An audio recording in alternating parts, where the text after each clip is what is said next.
बस अब तुम तकलीफ ना किया करो। जी बहुत बेहतर। वैसे भी जी आज आखिरी इंजेक्शन है। ये खुद फरेबी है। जब मैं जानती हूँ मुझे जिस्मानी बीमारी नहीं है तो फिर ये इंजेक्शन किस लिए? हाँ जी, मेरा भी यही ख्याल है।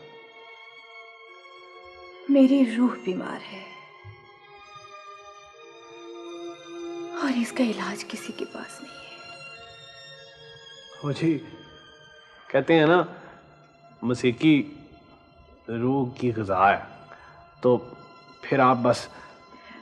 मेरी रूह भूखी नहीं बीमार है।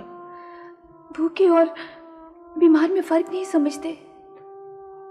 ओ, उसका इलाज भी है मेरे पास। इलाज नहीं, मशवरा कहो। इसका इलाज किसी के पास नहीं है।